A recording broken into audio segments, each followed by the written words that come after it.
Okay, we're good to go. All right. Okay, so I am going to start off by describing a little bit. I'm not sure if there are some new people this time around that didn't come on Tuesday, but I'll just give a brief overview of what we're going to be doing today. And then we'll get started with the actual practice session. So the way that these practice sessions are... Can you guys hear Noelani? Because I cannot hear anything, Noe. Oh, really? Strange. Okay. Could you type on the chat? Can you hear Noelani? Yes, you can. Okay, I can't. I don't know what happened here. So I hope the recording is coming with the sound. I don't know. Let's see later. Have fun, guys. Bye-bye. Okay, we'll find out, I guess. So, yeah, so what I was saying is that I'm going to start off each section by giving you guys a few tips for being able to finish the practice session in the time given. So I will be giving you a modified test. I think today I actually did not modify the section. But basically you're going to time yourself. I'm going to put a timer up on the screen, but you will be completing a practice section of the actual SAT. It was either a test from the past or it was a test that was designed just for practices like this. And so it's actually what the test is going to look like. After you guys finish, I'm going to go over the answers and you can self-grade and just keep track of how you did. And then the rest of the time we're going to spend going over answers. I know it's going to be a pretty long chunk, but I think this is the best way to practice. And hopefully by the end of this, you guys will have the tools to be able to practice at home by yourselves and feel totally comfortable doing that. So I'm just going to set up, we've got a little presentation to go over some tips. Okay, give me a second.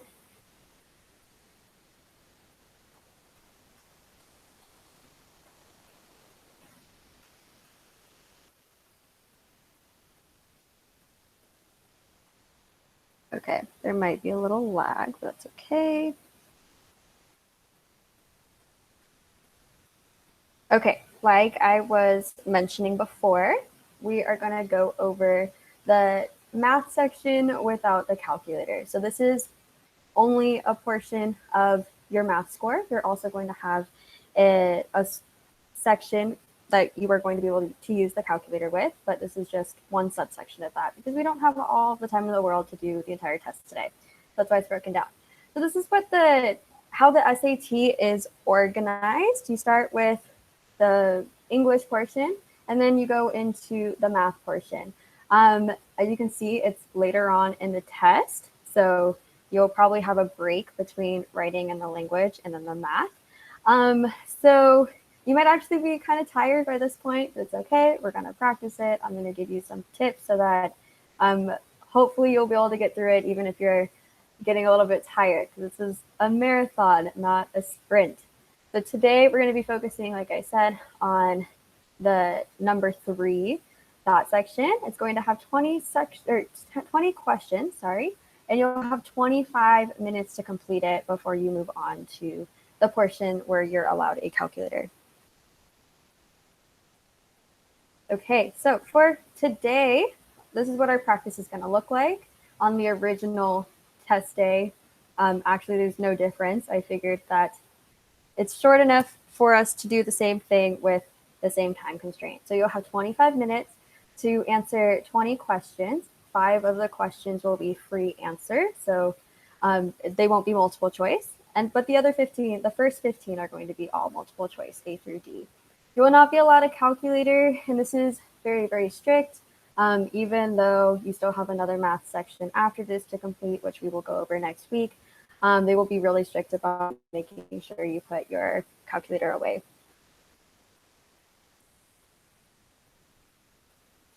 So some general tips, especially if you've never seen a math section of the SAT before, these are things to keep in mind. The first page always has a list of formulas. You will not necessarily need all of the formulas, to be able to complete the test. However, if you're ever in a crunch, you can't remember how to find the area or the surface area of a cube, anything like that, don't freak out. Check the first page always to see if there's a formula there that you might need. Again, there are going to be plenty of formulas on the page that you actually might not need for the test. So don't freak out if there are several that you never need to use, but that is a reference that a lot of people forget while taking the test. Another really, really useful tip, especially with a time constraint, is plug in the answer choices to the problem if you can, because sometimes it'll be a really, really long problem and you have multiple steps to go through in order to get the right answer, or maybe there are two parts to the answer, and you have to make sure both are accurate, obviously. So honestly, the fastest way is to just plug in the answer choices to the actual formula, calculate that, and see if it's correct. So not always, but just keep that in mind as a time-saving tip. So the grid-in questions are the free response questions, which are not multiple choice. These are clearly going to be harder because plugging in will not be an option. And sometimes they're multi-step, but you're not going to be able to refer to any possible answer choices to answer the problem. These will always be at the end of the math section, and you will be told that it's a grid-in problem, and also you will have to fill it in a certain way in the answers. There's a page that included in the actual test that'll explain to you how to fill it out as to not accidentally mark something or have them misread it, so it's very clear. Those, because they're worth the same amount of points as any of the multiple choice problems, it is always recommended that you save those for the end, just so that you don't miss out on, you don't run out of time when answering any of the multiple choice problems. Show your work to avoid making mistakes. They're not going to check, the test people aren't going to check to see how much work you put on the, you did on the test, because on the real test day, you will obviously be able to mark up the test, whereas right now it's going to be a little bit more difficult because you're not going to be able to mark it directly unless you know how to on a computer. So the best way to avoid making really, really simple mistakes, maybe you misread your own writing, or you mistook a negative for a positive, or whatever it is, try to work out the problem on the page so that you can follow easily where you made the mistake and fix it easily too. There's nothing worse than not knowing where you went wrong in the problem. Okay, another tip, answer every question. There is no guessing penalty for the SAT. And so make sure that you have every single question filled in before you turn in the test. You have nothing to lose. And you have 25% chance of getting the problem right if you do that. Another common thing, SAT is very tricky. So after you solve the problem, it is recommended to reread the question again after you find the answer, just in case you don't skip a step, or if you find X, maybe they're actually asking for Y and you didn't even think about that, but both of those are answer choices. You're going to get it wrong if you just answer for X and they're also asking for Y. So make sure that you remember what the problem is asking in the beginning, just because they will try to trick you like that. And today, because there are 25 questions in 20 minutes, try to budget a minute per question, a little bit more for the harder ones. And then it never hurts to, if you finish early, to go over your responses at the end. Okay, do we have any questions on what the test might look like before I share it with you guys? Or what today will look like, or the structure? Okay. If not, I just wanted to show you, this is where the link where I got the tests from. I can drop it in the chat so you guys actually have, you can just click on it and go. That being said, I'm using the same test for all the practice sessions. So if you find it, that's awesome. But the whole point is to be able to give you a test that you don't you haven't practiced before. And so if you want to keep going to the practice sessions, don't cheat and look at the test that I'm using. Okay, we have a question. Let me look. Okay, I've heard the last multiple choice questions are harder than the first written questions. Is that true? So, there, I think that can definitely be true, especially because with the math section, it tends to. Another thing to keep in mind is it intends to increase in difficulty as you go through the test, and so you don't want to spend all your time in the first half of the problems, but you also don't want to get a little bit cocky and rush through the end, right? Because you want to make sure that even if the problem takes 20 seconds to answer, there might be a question later on that'll take you over a minute. So be wary of that. Some of the grading questions are going to be very easy to answer. So there are going to be some that are possibly easier than any of the multiple choice ones. But because you won't have that reference of the answer choices, I think people get intimidated because there are, I mean, with math, you can only have a few correct answers in any given question. However, without the answer choices to refer to, sometimes it's a little intimidating because you can't really check your work. So yeah, keep that in mind too. If you get to the grading questions and are working on one, you get stuck, move on to the next one. It might be easier. Does that answer your question? Let me know. If no one has any other questions, it's going to take me a minute to kind of shift gears. So drop it in the chat, unmute your mic, whatever is easiest. And what I'll do is I'll share the drive with you. It's the same drive that I used on Tuesday hold on, let me stop screen sharing. For the other practice test. So you're going to download, obviously there's one labeled writing and language. That is not the one we're doing. That's the one we did Tuesday. The other one is SAT Math No Calculator. That is the PDF you're going to use. Okay. You guys could just, if you could just confirm that it's downloadable, that would be awesome, so that everyone has access to it at the same time.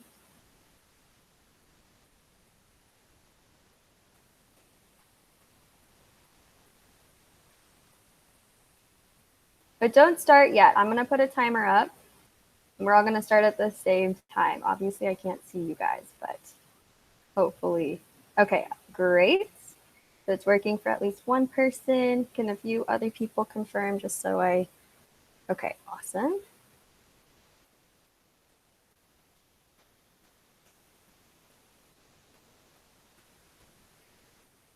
Great. I'll give a few, maybe 30 more seconds, and then if you need more time, you can let me know.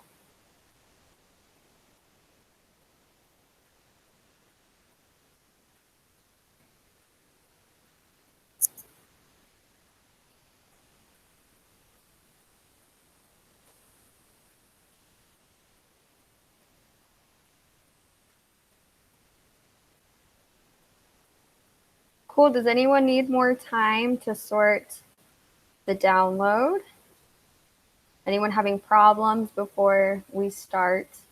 I don't want anyone to be disadvantaged.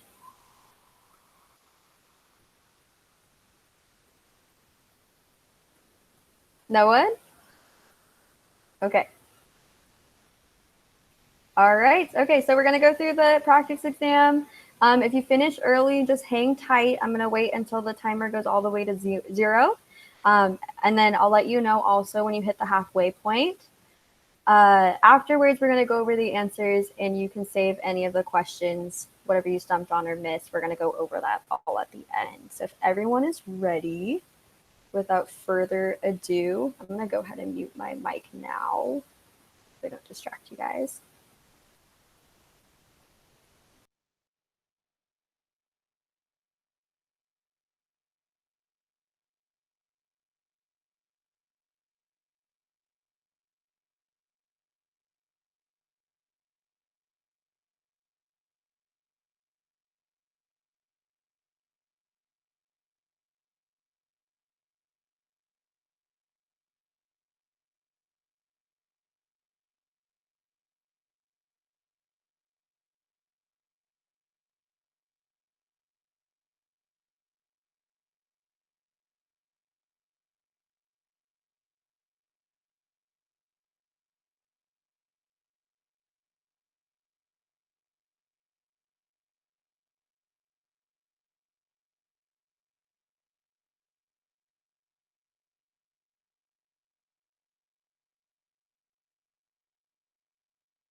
Hi guys, you've got about 10 minutes left.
Okay, guys, you've got a little bit less than 1 minute left. Go ahead and fill in any answers that you got stumped on. Don't leave any answers blank.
All right. Pencils down. Time is up.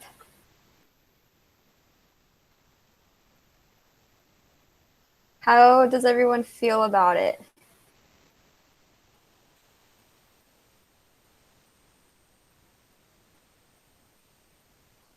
Was it harder than you guys thought? Was it easier? Do you wish you had more time? Was that just enough time?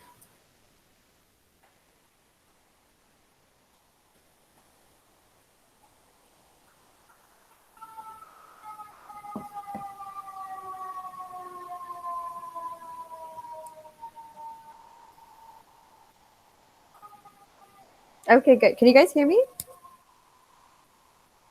think my connection was bad for a sec.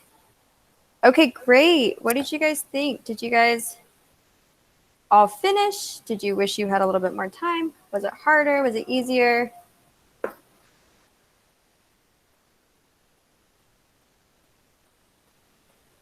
You can just drop in the chat if you want. I'm not going to make you participate if you don't want to, but I'm just curious. Okay. Yeah, time is always an issue, I think.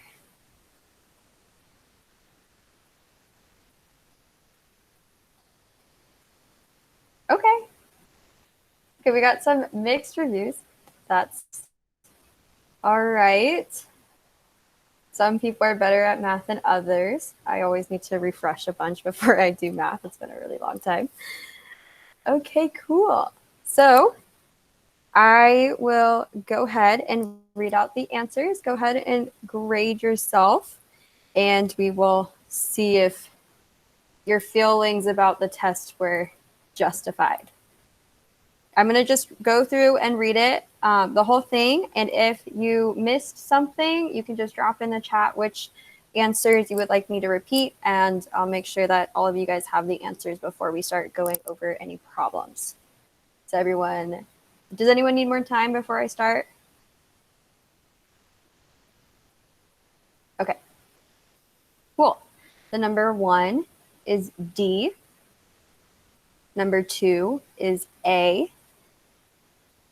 3 is C. 4 is B. 5 is C. 6 is A. 7 is B. 8 is C. 9 is B. 10 is A. 11 is D. 12 is D. 13 B. 14 A. 15 D. 16 2. 17 1600. 18 7. 19 is 4/5, 4/5, and 20 is 100. Does anyone need me to repeat some that they might have missed?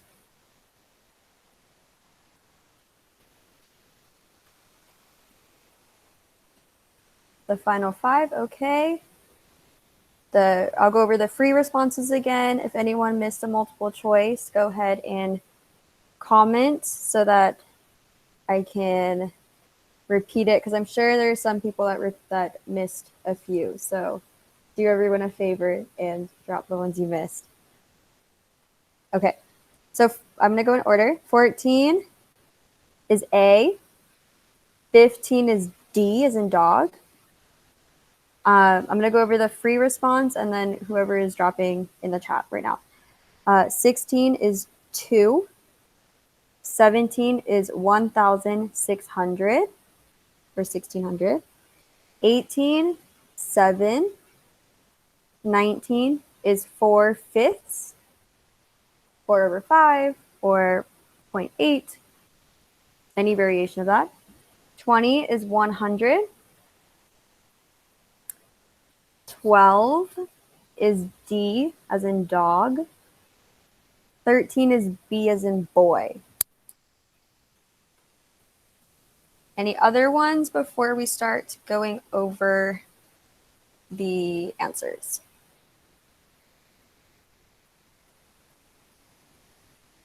Okay, cool. So did you guys feel like your feelings are justified, that it was easy, or maybe it's harder now that you see the score that you got?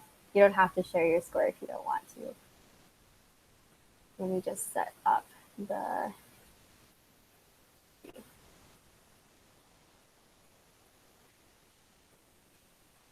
Okay, so this is how it's going to work. I am going to go through the questions by page in the actual test. We're going to try something new with this. I haven't done this virtually before, so I'm learning as well, okay? I'm going to share my screen and we're going to work on this together. Let's see.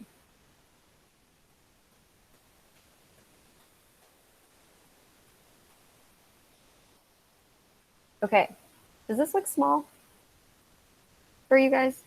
Can you see this? That's the formula page. If not, we're going to have to improvise. Okay, cool. If there are a bunch of people that can't see, let me know. I can improvise another way to do this. Can I zoom in? I will try. I don't think I can do it on this device, though. Here, what I'll try to do, because you guys have the test with you, let me know if this is going to be too inconvenient, but you could have the test open on one side of the screen. I will try to write big enough, or I'll write big enough for you guys to be able to see how to work out the problem. Can you at least see that this is the first page, like 1 through 4? That's the most important part. So, okay, we're going to try this out. If this is going to be a problem, I will just use a fresh page, but this way I'll save time by not having to rewrite the answers. But feel free to let me know if this isn't working out, and because this is for you guys, I want you guys to tell me if you need me to change the way I'm doing stuff. Okay. Does anyone need help with questions 1 through 4? You can just type any of them that you want a little bit more explained. Don't be shy. Or did everyone just nail all the questions or understand what they did wrong?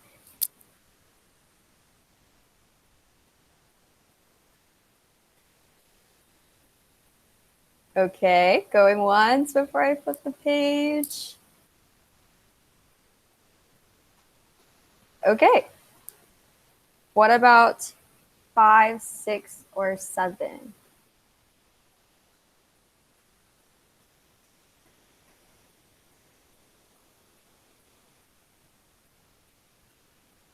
Anyone get stumped on 5, 6, or 7? Okay, 7 is tricky. What about 5 or 6 before I start with 7? Okay, I'll get started on 7. 5 or 6 become a problem, or you sum up the courage to let me know, then go ahead and drop it in the chat. Chances are you're not the only one that missed it, so don't be scared. Okay, so 7, I'm assuming you guys can see this. If not, we're going to change it up. 7 really isn't as scary as it looks. So we're going to look at m equals that huge, huge, huge equation. And then here at the end, you see p. Let me see if my writing is coming up. Okay. So the question says, the formula above gives the monthly payment m needed to pay off a loan of p dollars at r% annual interest over n months. Which of the following gives p in terms of m, r, and n? So it gives you a bunch of information, but you actually don't need all that much information to solve this. It just looks kind of daunting. So basically what we want to do is we want to rewrite the equation so that p here at the end is on the other side of the equal sign over here. Oops, that was really bad. Okay, and m is on this side. We want to isolate p. So the way we're going to do this, we're going to look at this really, really big equation. I'm going to back up a little bit to clear it. Okay, we're going to look at this big equation here and think, okay, so how do you isolate a variable that is on one side of the equation? You have to get rid of everything next to it, right? So we're going to treat this as one big term. And so how do you get rid of a fraction? How do you divide out a fraction? You multiply it by its reciprocal. So what I'm going to do is I'm going to multiply it by the flipped version, which it's a lot to write, but basically this bottom half is going to go here. I'm just going to substitute it as x. This top half is going to go here on the bottom. I'm just going to call it y, just because I'm too lazy to write everything out. Okay. And then I have to do the same to this side, multiplied by m, which is this little guy right here that you can't really see. So what I'm going to get in the end is just the fraction flipped. So if we look at b here, we see that it's literally the same exact thing that we see up here, except the fraction is flipped, which is what we're looking for. P is on one side, m is on the other side. And that's the end of the problem. You don't really actually have to do any math. Does that make sense? We need to explain that a little bit more.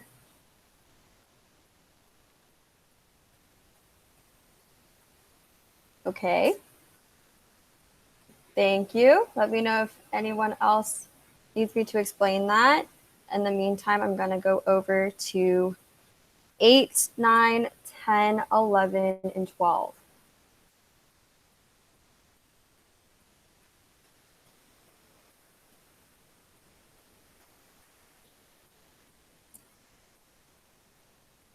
Anyone have questions on 8, 9, 10, 11, or 12? Okay, 12. What about 8, 9, 10, or 11?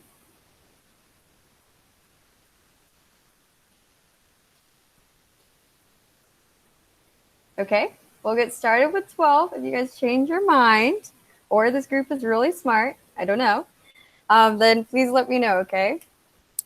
All right, so 12. A line in the xy plane passes through the origin and has a slope of 1/7. Which of the following points lies on the line? So there are a few ways that you can go about this. I'm a more visual person, so I tend to draw graphs like this with 0, 0 being the origin. The line passes through the origin. And then I tend to, because slope here is rise over run. So what you can do one way is to start at the origin and just count. You go up 1. I'm going to start doing little ticks so that's a little bit clearer. Up 1 over 7. So 1, 2, 3, 4, 5, 6, 7. And marking how it hits the graph that way. Or this way is a little bit faster, but if you don't have to conceptualize it, or if you don't have to imagine the actual grid, this is another way to do it. It's just to write an equation. So we know that slope-intercept form, which is the standard for lines, is y equals m slope x plus b, which is the y-intercept. Well, if it passes through the origin, we know that it's going to pass through 0, 0. So we know that our slope intercept is, or our y-intercept, sorry, is going to be 0. And then our slope, which they give us, is going to be 1/7. So really, this is just what the equation looks like. Easy peasy. So then what you can do is just look at the answer choices. Which ones, they're not very difficult numbers because all of them divide evenly, but just plug it in. The only option that works is when you plug in D. So 14 as X and then 2 as Y. And that's the only statement that is true. Does that make sense? Does anyone else need me to explain that or explain any of the 8 through 11 options? Not even 11? Gosh, you guys are really smart then. I feel like 11 was tricky. Okay, don't hesitate. I'm going to flip the page. What about 13, 14, or 15? I want to confirm that you guys can see my writing when I do this, correct? Okay, 14 and 15. Anyone need 13? 13's tricky. Okay. Cool. Thank you guys for your bravery. I'm sure that this wasn't easy for everyone. Okay, 13 is kind of messy, but it's not as hard as it looks. So let's read the problem. If x is greater than 3, which of the following is equivalent to this really large fraction that I don't really know how to say in words? So if we look at the options, this is what I like to do. I look at the answer options and see, okay, like how does SAT want me to solve this problem? Judging by the options, it just looks like they rearrange the problem or rearrange the equation a little bit. So the value is the same, it's equivalent, but it just looks a little bit different and a little bit more simplified. So what I like to do is I like to take a look at the original fraction. And typically when you look at the denominator of a fraction, you don't want other fractions in the denominator, this bottom part here under the line. So we're going to get rid of it. How are we going to get rid of it? How do you get rid of fractions? You multiply by the common denominator, correct? So I want to get rid of the fractions that are in the denominator of this big, big, big fraction. The common denominator of x plus 2, this is where I'm getting this expression, and x plus 3. Well, they don't really have any easy common denominators, especially since we're dealing with variables here. So the common denominator is in fact x plus 2 times x plus 3. Oops, where'd it go? There we go. Because those are the only expressions that are divisible by x plus 2 and x plus 3 in this instance. However, if we multiply the bottom half of the fraction by x plus 2 times x plus 3, we can't just leave the top alone. If we're going to manipulate the bottom in any way, we always, always, always have to multiply the top so that we're not changing the value of the actual original equation, okay? So I just have an equal sign there. I know I just want to make sure that you guys can see it properly. If you can't, then let me know. So I put an equal sign to make sure that I know that I want it to be equal this whole time. So let's multiply this. I'm going to do the denominator first because it's a little tricky. We're going to do x plus 2 times x plus 3 times, because we have two expressions in the denominator, this first expression right here, okay? Well, the x plus 2's are going to cancel out because this x plus 2 is multiplying by 1. or that this is going to be multiplied by the entire expression, correct? So we're just going to, oops, sorry about that. We're going to pretend that there's like another 1 under here, this way. Okay, so x plus 2 in this instance is going to cancel with this guy.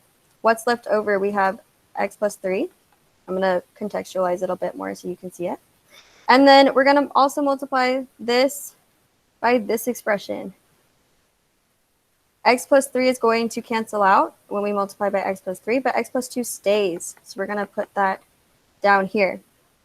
And then the top, of course, we're going to multiply it by 1.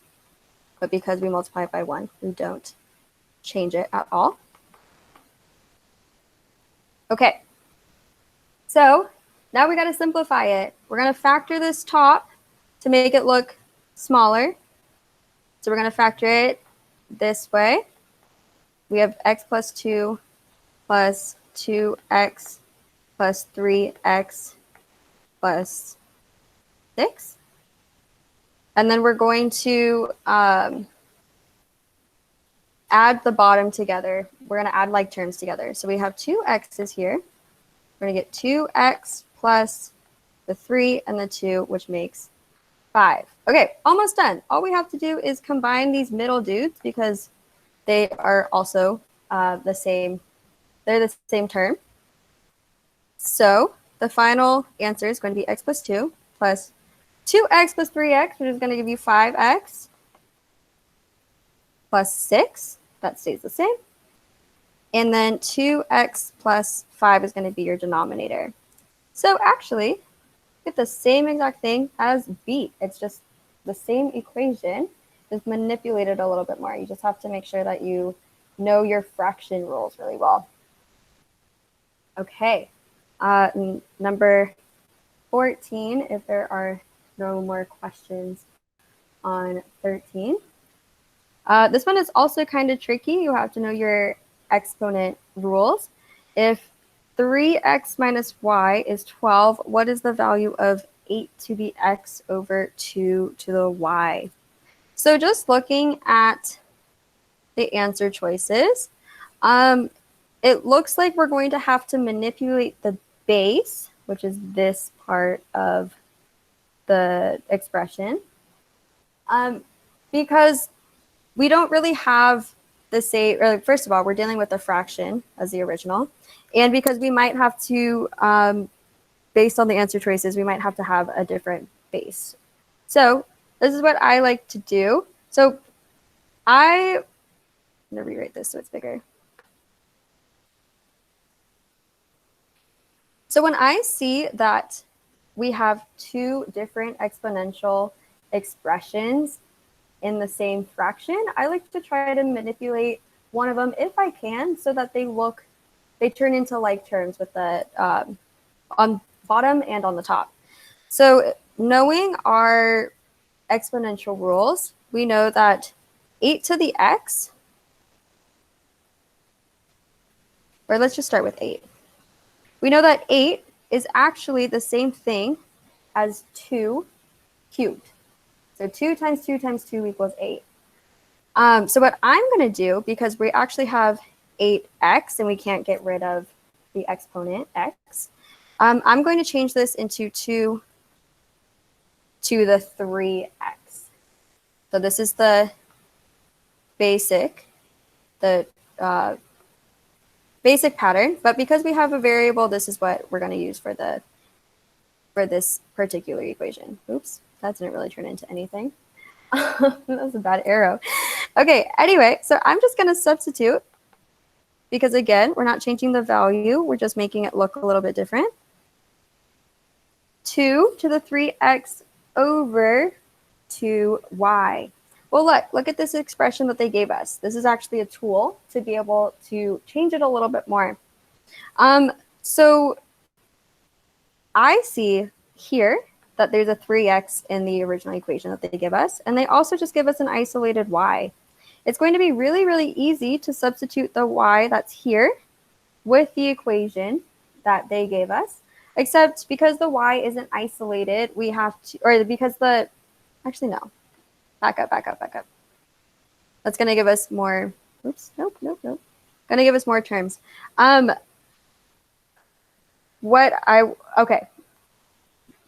my bad.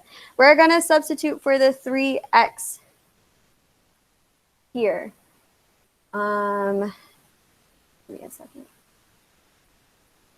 So we want to isolate the 3x that's in this equation. How do we do that if we have 3x minus y equals 12? We're going to move the y over to the other side and get 3 equals 12 plus y. So no, now look, we have a 3x here and we have a 3x here. I'm going to substitute the 3x for, oops, nope, that's not right. For what we now have as the equivalent, which is 12 plus y over 2y. And then we're going to simplify this a little bit more. Our exponential rules, when we have an exponential expression with the same base, it's the same thing as saying 2 to the 12 times 2 to the y because of this plus sign that's in the middle here. If this were a negative, then it would be a division symbol. However, because it's an addition symbol, we're going to turn this into a multiplication. And then 2y on the bottom. Now, because it's a fraction, we can see that these actually cancel out, the 2y on the top and the 2 to the y on the bottom. And then we're left over with just 2 to the 12. So it's a lot of manipulating, but you just kind of have to be able to identify which expressions you can change around so that they're actually useful terms for answering the problem. Does anyone have questions on that? Or I'm going to start going on 15. You can drop in the chat if you need a little bit more explanation. I know the page is getting a little crowded. If ax plus 2 times bx plus 7 equals 15x squared plus cx plus 14 for all values of x, and a plus b equals 8, what are the two possible values for c? We're looking for this middle term right here. Okay, so for this one, we're going to use the clues that they give us. We know that a plus b equals 8. And we also know if we look at our terms here, a, b, and then our entire expression that they give us on the right, if we FOIL this out, so if we expand this side of the equation to look like this side of the equation, we are going to have to multiply the left side for it to look like the right side.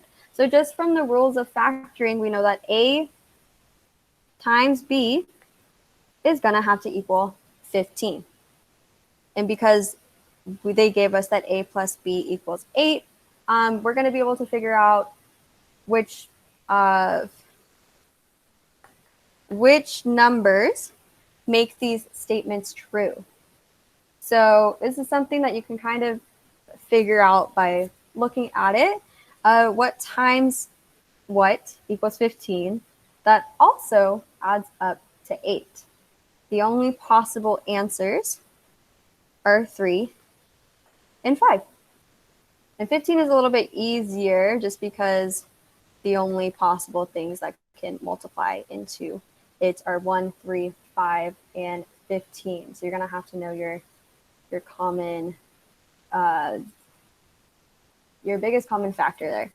Okay, so now we know that we're dealing with 3 and 5. Well, how are we going to figure out c from this equation?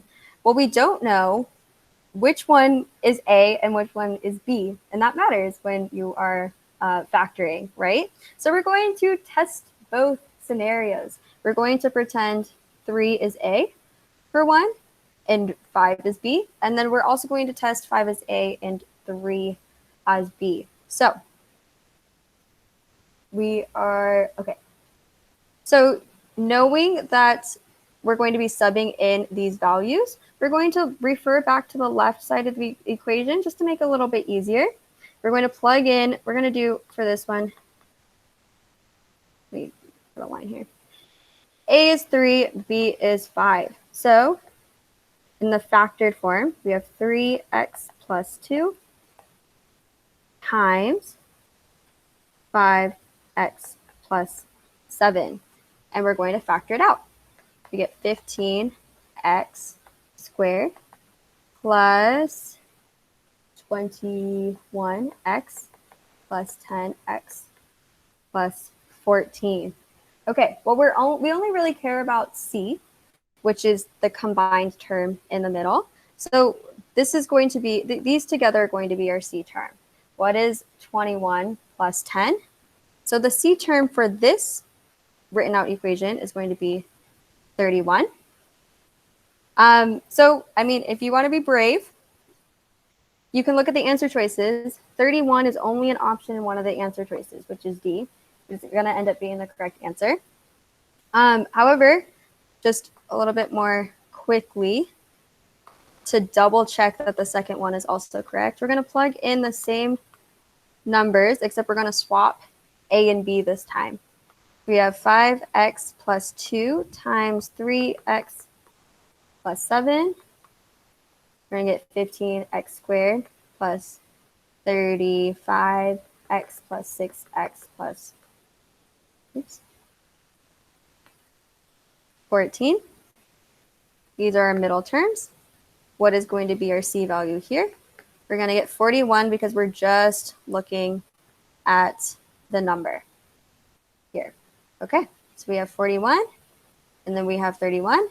Those are the only options for this particular problem. Does that make sense? Anyone need any more clarification for 13 through 15?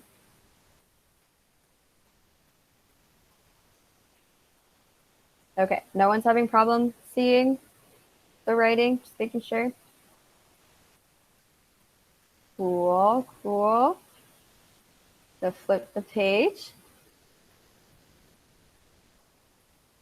Okay, what about 16, 17, 18, 19, and 20? The final 5.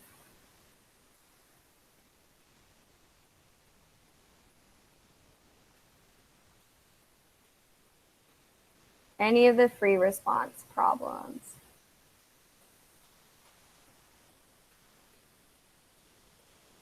$19. Okay. What about 16, 17, 18, or 20?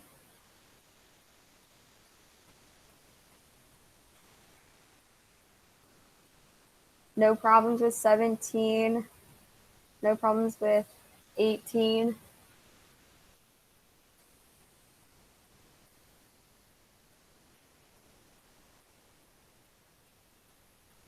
Okay, we'll start with 19. If you guys are brave enough to ask about the other problems, the chat is open.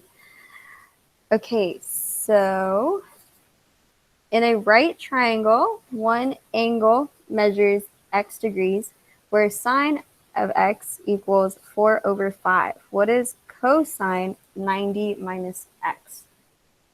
Okay, a lot of words. The best way to do this is to be able to visualize it. So I'm going to go ahead and draw a picture of a right triangle. So obviously this side is going to be the right angle, 90 degrees. And then we're just going to start piecing the problem together a little bit based on the clues. So I am going to label this angle as x degrees. And we know that here, sine x equals 4 over 5. Well, if we know our rules about triangles, we know that when that sine of x is the same thing as what in a fraction, its opposite side. I'm going to put O as a placeholder, over hypotenuse. So the longest side of the triangle. Based on the angle that we chose in this one, the opposite side is going to be this side right here.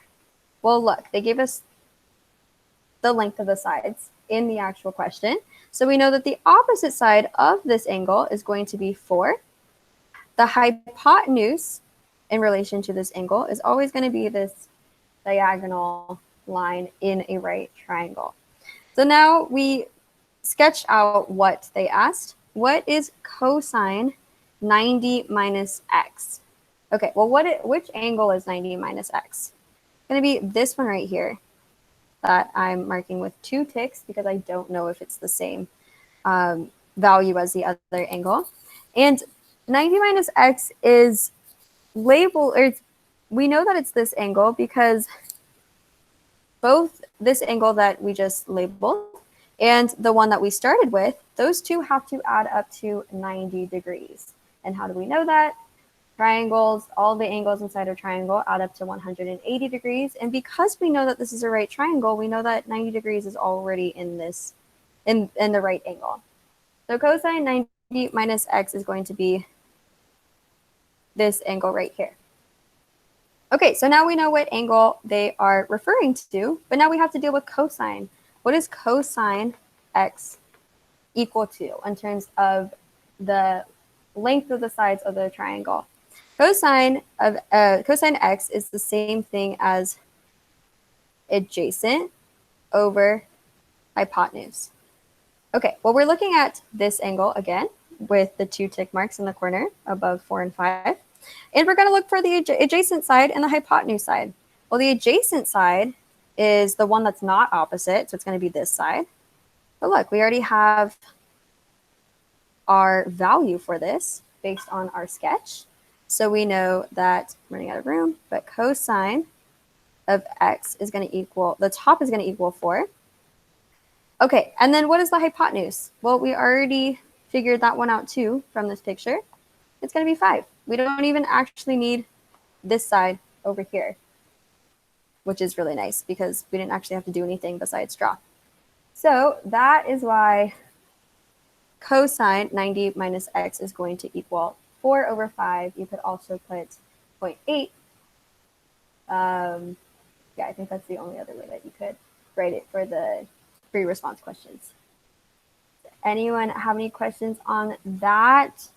Everyone was okay on 18. Everyone was okay on 17, even despite the time.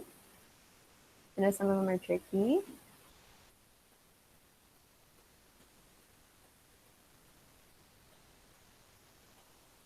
Okay. Well, that was quite quick.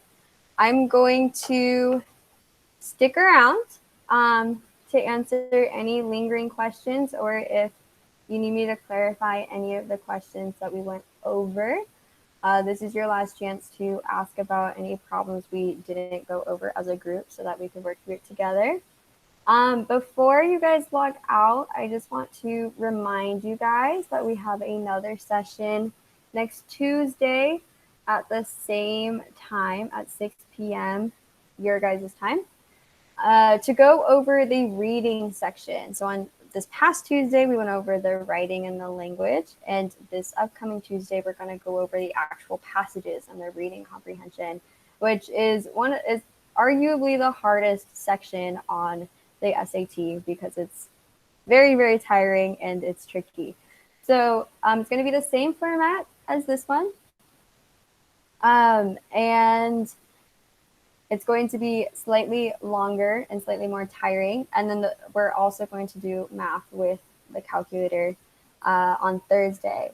So without further ado, you guys are free to go if you have no questions left. I will see you on Tuesday. However, if you want me to clarify or if you have any other questions, I'll just stick around on the call and you can just either drop it in the chat or unmute. Maybe it's scary to ask in front of a big group, whatever it is. But I hope you guys found it useful. I know math is stronger for some people than others, so just keep practicing. Good job today. You're welcome, guys.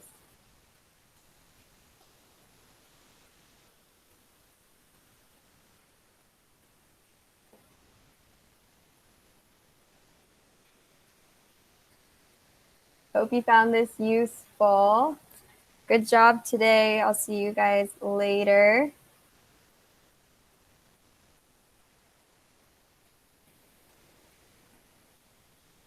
Thanks for coming.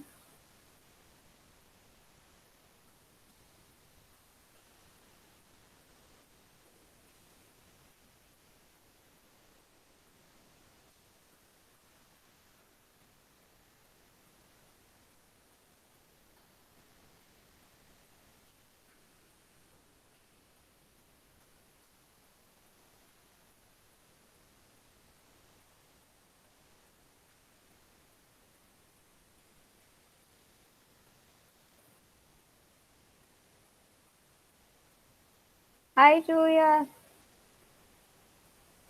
Okay, so actually, not next week, but the week after, hopefully this isn't too late for you, I'm going to be doing a workshop on just the essay. It's going to be 2 days. It's going to be less than 2 hours each. That's a really long time. But we're going to go over, I'm going to give you the structure for how to write an SAT essay and how to nail it every single time. And then, well, the first day, I'm going to go over how to read the passage because I'm not sure if you just started or if you have any idea of how the SAT essay looks. But the first day, I'm going to give you guys the passage and I'm going to give you a list of things to identify as you go through the passage and craft your argument. And then the next day, which is like that Tuesday, and then the Thursday, you guys are actually going to write it. And okay, cool. You're actually going to write it in the session. I'm going to give you guys, I think it's 30 minutes. I have to double check. And then we're going to talk about it. So it's a little bit more difficult because in the past I've been able to switch essays and go over it with students, but I'm going to have you guys be mean to yourselves and go through and identify what you can do better. And we're also going to look at a good example essay for that prompt if we have the time. Do you need any other tips? Or until then, okay, I see. So what I would do, you can actually find SAT practice prompts, and you can actually, I know it's not as centralized the information, but you can Google the past prompts to work on in the passages, and you can also look up tips. And so the most important part is that you make sure that your argument is clear because when you're answering the prompt, the prompt is the same every single time. It's just the passage that's going to be different. No matter what, you're going to be identifying parts of the text that the author proves their point. So using which rhetorical devices or which literary devices to prove their point, and you're going to prove in your essay about, okay, this is what the author does. Here's how they do it, and then why is it important? And so just make sure that you're following that structure and that your points are strong and that you have a thesis statement. That's the most important thing. And that you're constantly, you're leaving your opinion out and that you're very strongly supporting the points that you're bringing up because all of your points need to be well argued. And that's going to be the majority of your score. So what do you know when in August? Is it the end of August? Okay, so our workshop is going to be, okay, cool. Our workshop is going to be August 4th and August 6th. So I know that's kind of nearing the end, but if you want to come in for those workshops, I'm going to really drill you guys on that and hopefully give you guys the skills to correct your own papers just because there's not as many resources right now, obviously. And then the next, 3 weeks that you can practice on your own because you'll already know, will already have practiced it and graded it. And you can find other prompts online to be able to do the same thing because you only get 15 minutes. So I highly recommend you do that and then just practice on your own after that because you have time. any other questions I can help you with.